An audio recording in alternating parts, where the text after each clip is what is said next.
Di awal film kita diperlihatkan sebuah sedan hitam mengkilat di sebuah gedung parkiran. Di mana dari belakang kemudinya duduk seorang pria dengan arloji mahal, pakaian rapi, serta mewahnya bentuk helm yang harus selaras dengan kemewahan mobilnya. Pria ini bernama Frank Martin. Ketika mau menyalakan mesin, tiba-tiba seorang gadis keriting mengetuk kaca jendela sambil memohon bantuan Frank untuk menggantikan ban mobilnya yang bocor. Dengan alasan takut terlambat, Frank menolaknya untuk membantunya. Ternyata si keriting ini punya maksud lain. Ditambah dengan pedoman pistolnya, Frank dipaksa untuk keluar, disusul oleh segerombolan preman yang dengan sembrono memasuki mobil Frank untuk merampoknya. Usut punya usut, mereka ini tak lain adalah kawanan gengnya si keriting, dan satu hal yang tak mereka sadari adalah bahwa mereka telah coba-coba merampok orang yang salah, sehingga mau tak mau mereka harus tahu sendiri akibatnya. Dan inilah The Transporter 2. Selepas kepindahannya dari Perancis dan memutuskan untuk menetap di Miami, Florida, kini Frank menjalani profesinya sebagai supir pribadi di keluarga pejabat teras, yaitu mengantar jemput anak bocah usia SD bernama Jack. Selama sebulan bekerja di sana, Frank dengan sifatnya yang kaku dan dingin, ternyata dia telah berhasil membuat Jack nyaman dan betah bersamanya, terlebih ketika Jack sering diajaknya bermain tebak-tebakan. Sesampainya di rumah kediamannya, Jack disambut oleh sang ibu bernama Audrey. Ia sangat senang dengan kehadiran Frank di tengah-tengah mereka karena sikapnya yang seakan-akan menjadi sosok pengganti peran Jefferson atau ayah Jack yang hubungannya dengan Audrey sedang tidak baik-baik saja. Taat perintah majikan itulah kelebihan Frank. Selain dia juga yang sangat mahir dalam hal mengelola kemudi, untuk itu Audrey sekalian meminta Frank mengantar Jack ke dokter pribadinya pada minggu esok hari untuk check up rutin kesehatan. Namun rupanya seseorang telah meretas isi percakapan mereka lalu melaporkannya. Intinya ada sekelompok penjahat di bawah asuhan Gianni, yang mana ia telah mempersiapkan paket virus paling berbahaya untuk tujuan tertentu. Saat malam tiba, Frank harus kedatangan Audrey yang semenjak sering terbengkalai oleh Jefferson, kini tatanan keimanannya sudah semakin oleng, sehingga ia mencoba barangkali Frank bisa membuatnya memiliki pegangan hidup walau untuk malam itu saja.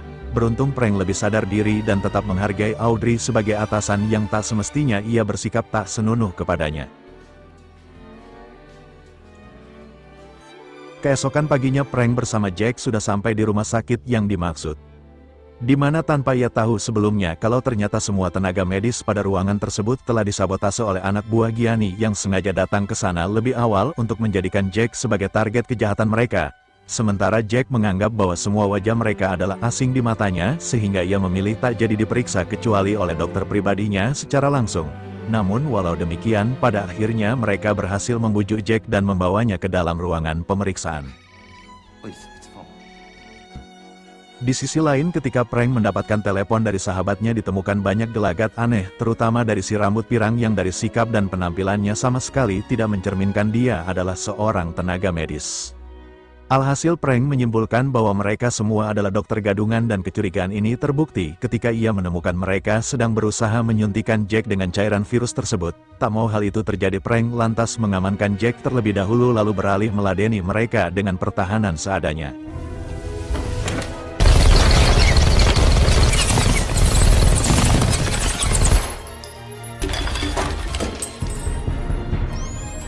Dengan mobil anti peluru yang sebenarnya sudah dipasangi bom, Frank berusaha keluar dari lokasi tersebut, dan secepat mungkin ia sudah harus membawa Jack pulang ke rumahnya. Namun baru saja sampai di halaman rumah, tiba-tiba Frank mendapatkan ancaman dari Gianni bahwa mobilnya akan segera hancur jika ia tidak mau persilahkan si pirang masuk dan membawa Jack kembali pergi menuju ke suatu tempat. Demi keselamatan Jack dan keluarga, Frank terpaksa mengikuti kemauan si Gianni. Sementara Audrey hanya bisa menyaksikan dari balik kaca kamar, sembari dalam hatinya tak mengerti dengan apa yang sebenarnya sedang terjadi. Di sisi lain, dengan keberadaan si pirang di mobilnya, otomatis kali ini Frank juga ikut jadi kejar-kejaran polisi yang masih terus memburu. Beruntung dalam hal kebun mengebut, Frank tak usah lagi diragukan, bahkan sekelas si pirang pun sampai melongo kagum dibuatnya.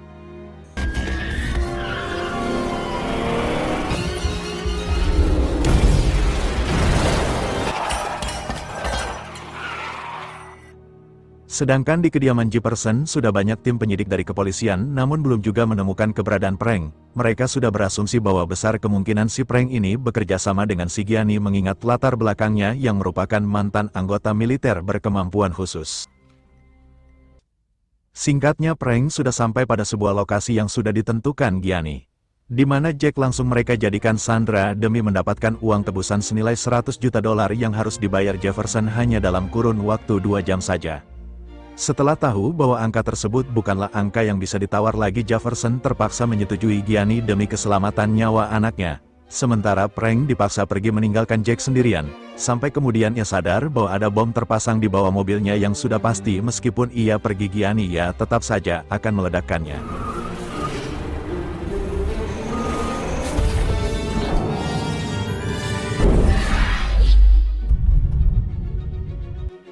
Beralih ke rumah kediaman Frank di mana Inspektur Tarconi atau sahabat Frank yang tadi disebutkan kini ia juga jadi sasaran ketika para petugas datang melakukan penggerebekan di rumah tersebut, meski ujung-ujungnya mereka pun tahu bahwa Tarconi merupakan seorang inspektur kepolisian.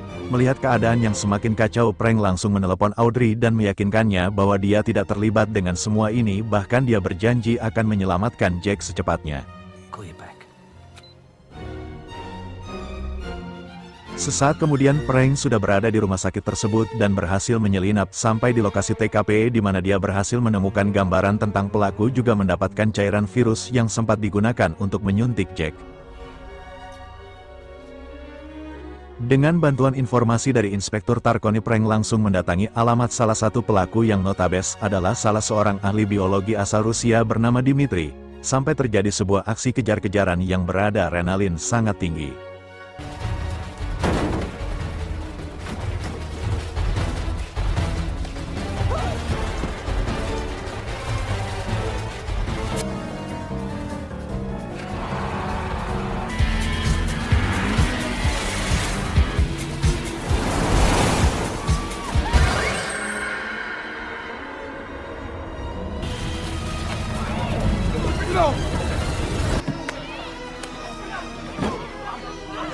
Singkatnya pengejaran pun berakhir di dalam sebuah bis umum. Ketika posisi Dmitri semakin terpojok, Frank langsung menyuntikkan cairan yang Dmitri sendiri yakin kalau itu adalah virus buatannya, yang padahal itu cuma air aqua yang sengaja disetting untuk merusak psikologis Dmitri agar semakin panik. Di saat bersamaan Jefferson terlihat sedang mengantarkan uang tebusannya ke suatu tempat. Akan tetapi berjam-jam diintai ternyata tak seorang pun mengambil koper uangnya hingga tak lama setelah itu polisi menemukan sebuah truk box yang diduga Jack berada di dalamnya.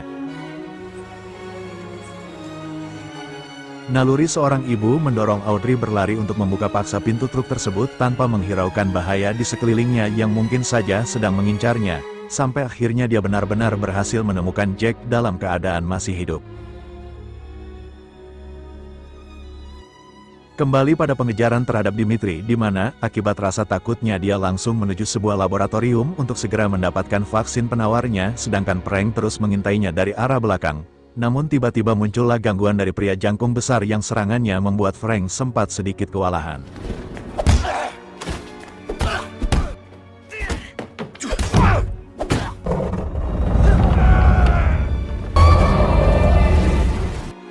Sesampainya di ruang lab, Dmitri langsung mengancam dua orang rekannya untuk segera menunjukkan vaksin tersebut, namun stok vaksin di sana ternyata cuma ada 2 botol saja. Sehingga untuk mendapatkan jatah itu Dmitri sampai tega menghabisi nyawa satu temannya sendiri. Tak lama Frank datang dan menjelaskan bahwa Dmitri hanyalah orang bodoh yang telah tertipu oleh sebuah suntikan palsu. Tak terima jadi bahan Frank-an si Frank, Dmitri pun langsung meluapkan kekesalannya, namun yang terjadi,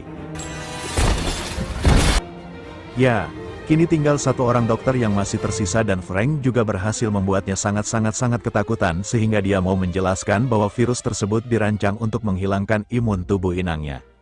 Yang dalam hal ini Jack adalah orang yang telah disuntikkan virus tersebut, yang artinya nyawa Jack dan orang yang bernapas di dekatnya akan lenyap dalam waktu kurang dari 24 jam. Namun di saat Frank harus mendapatkan vaksin itu, dengan segera pria itu justru melempar kedua botolnya keluar jendela. Dengan terpaksa Frank harus bertaruh nyawa dengan maut, meski kemudian ia hanya mampu menyelamatkan 1 botol vaksin saja. Di tempat lain Jack terlihat masih terbaring lemas. Sementara dokter mendiagnosa penyakit yang dialaminya ini berasal dari virus biasa-biasa saja. Namun setelah Frank datang menjenguk Audrey baru menyadari kalau dia sendiri termasuk suaminya pun sudah dipastikan positif terpapar virus mematikan tersebut. Saat itu juga Audrey langsung menjelaskan situasi ini kepada Jeff yang mana Jeff akan menghadiri sebuah konferensi para politisi. Sayangnya sinyal di dalam gedung yang tak begitu baik sangat mengganggu obrolan mereka sehingga terpaksa Jeff harus menutup teleponnya. Sementara itu Frank kembali mengandalkan Inspektur Tarconi untuk melacak keberadaan Gianni yang menurut dia pasti akan memiliki lebih banyak vaksin. Dan demi menghindari kejaran polisi Frank terpaksa membajak sebuah taksi lalu tancap gas malam itu juga. Namun di saat yang sama virus ini benar-benar telah menyerang ketahanan tubuh Audrey dan membuatnya jatuh tak sadar diri, begitupun dengan Jeff di mana dia mengalami kondisi serupa sehingga dia harus dilarikan ke rumah sakit. Saat pagi tiba cerita pun beralih ke kediaman Gianni, tepatnya ketika dia memilih untuk menyuntikkan semua stok vaksinnya ke dalam tubuh dengan bantuan si dokter yang ternyata masih hidup. Namun tiba-tiba, ya, dengan kedatangan Frank ke sana Gianni rupanya harus melewati pagi itu dengan sedikit berkeringat dingin. Dengan keahliannya Frank berhasil menyusup ke sebuah ruangan bawah tanah di mana para anak buah Gianni juga berbondong-bondong ke sana untuk mengambil senjata tambahan mereka masing-masing. Dengan hanya mengandalkan tangan kosong Frank nampak siap meladeni mereka dan pertarungan pun dimulai.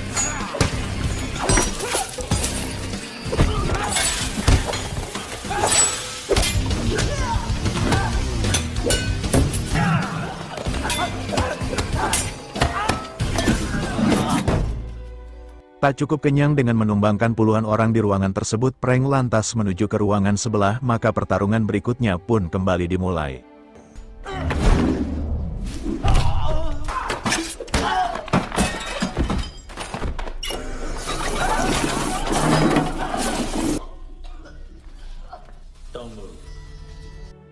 Hingga akhirnya Frank berhadapan langsung dengan Gianni, meski dia tak bisa berbuat banyak terhadapnya sebab membunuh Gianni sama saja dengan melenyapkan semua vaksinnya.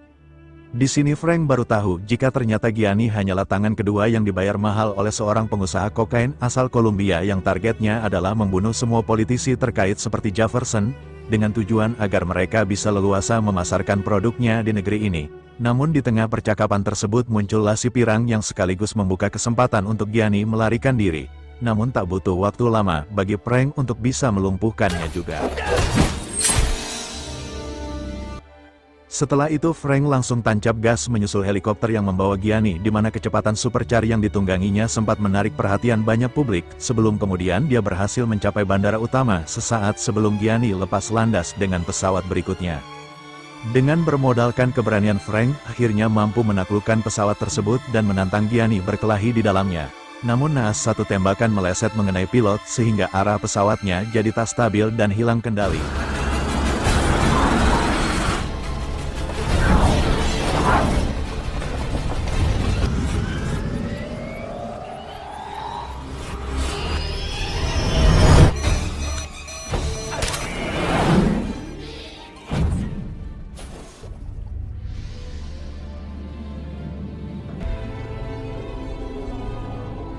Singkat cerita Gianni berhasil ditangkap hidup-hidup dan berkat kandungan vaksin dari dalam darahnya kini semua orang yang sempat terpapar sebelumnya kembali bisa terselamatkan, dan yang terpenting keluarga Audrey dan Jeff bisa kembali bersama secara rukun.